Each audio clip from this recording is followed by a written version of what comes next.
Welcome back to Home Day, my friends. Now, do you want your room to appear taller or maybe wider? There's a way to do that, no construction required. All you need is color. And of course, Sharon is back to show us how that works. We know color is like magical, right? It is magical, Trace. And we know we talk a lot about how it makes us feel in a room. And just when you walked in, I was like, Tracy, I love that color. It made me feel so happy. Right. Right? Yeah. It has such an impact, but it can also be very strategic in how you apply color, and the contrast can really change how you perceive a space. Right. So it can change the shape of the room without changing an inch of wall space. It can feel taller, larger, wider. So it impacts shape and our perception. So I think that's important. It's all about the perspective, right? Yes. So let's start by talking about what would happen if you have a room and you paint everything the same color. All right. That is pretty common, right? People will paint everything the same color.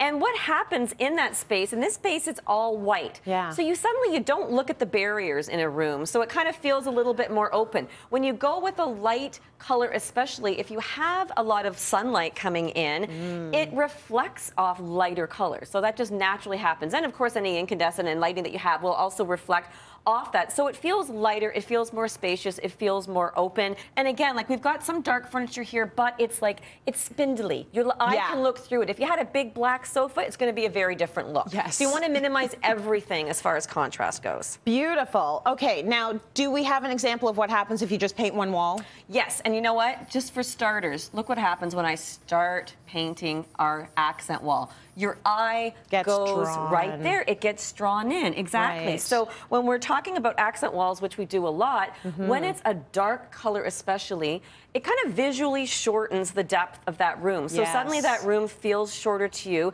It's the first impression when you walk in.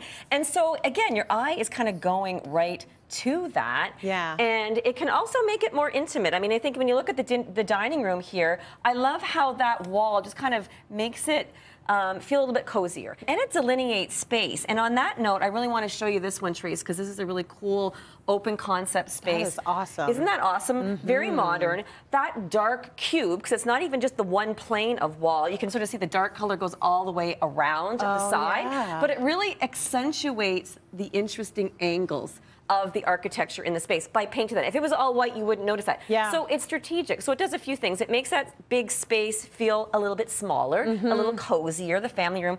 And look at that TV. You probably so that's what that is. Exactly. Yeah. So for it's good. It's camouflage. Sometimes you want to camouflage it, right? And there's actually a little door there too that you can't even really see. Yeah, exactly. Oh, that's cool. So a dark color can really camouflage all those things. So you really want to think about it strategically with as an accent wall. And again, it can do a lot of things for you in that space. I just like the shape of that wall as well, which is awesome. So what happens when you decide that you're going to paint side walls? Okay, so the side walls are a little bit different. Like if we paint just one side wall, if we move that accent wall over here, we're going to have a different look, but it kind of feels lopsided. Yes. When you paint both walls, like the opposing walls in this space, then you almost get the opposite to that accent wall. So before it was shortening it, but now it's kind of elongating, and our eye is kind of going into the room and up. So you're kind of narrowing the space and adding visual height. So you do this if maybe you have the lower ceilings and you want to have that sort of thought that it's more airy and tall. Bring it all up. Exactly, because your eye is only going to look for the contrast. So it's going to see that, so it's going to bring it in and up, which might think, well, why would you want to make a space more narrow? But again, when you see in my dining room here, it does exactly what you said. It kind of brings that space and feels like it goes up forever. And here's another example of using that technique or that method in a space. It's a really pretty bedroom. Got interesting angles in the ceiling. It's probably an attic. But here, by painting the white ceiling and then sort of that area over here, painting that white in that little reading niche, suddenly that space feels very open and light, takes advantage of the light. But again, so we're kind of getting that same idea of bringing our eye up, but still bringing and accentuating the narrowness. That's gorgeous. And I like the idea of being able to make a space more cozy. I like the coziness. That's what I'm all about.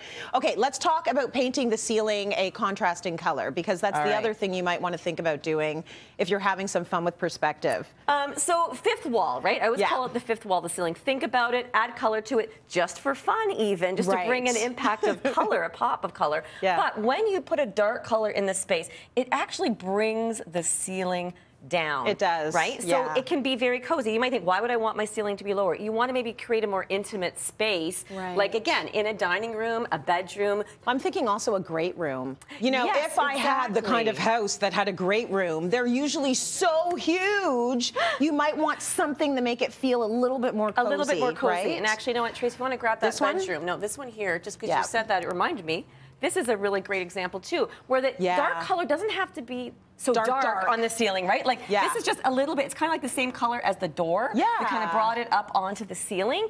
So it's just a few shades darker, but it does that, right? Like, it kind of brings the ceiling down. It feels more cozy. Everything sort of blends, so it's still very open, but absolutely. Think about the color that you use, the color choice. Okay, lower third of a room, because you can also have some fun with that, painting the bottom. You can totally have fun with that. And I think that this can also, of course, like everything else, it can be strategic, but this tends to a higher ceiling. It kind of lowers the space, brings your attention into the, into the living area of the space. And it also kind of, I think that any kind of horizontal lines always make things feel wider. So this one other example here, Trace, because you can kind of see how this is a big loft conversion. Really lovely. That is a great example of where you can bring a nice accent color. It brings your focus into the space. And again, you still have that light and airy feeling up there, but you're not focusing on it. You're focusing down into the space. Just in summation before we go to break, when you see all of the rooms put together with different paint treatments or where you've put the paint, you can see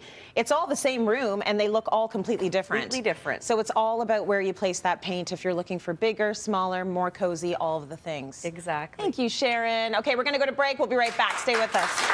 That's awesome. I'm trying to pick a favorite.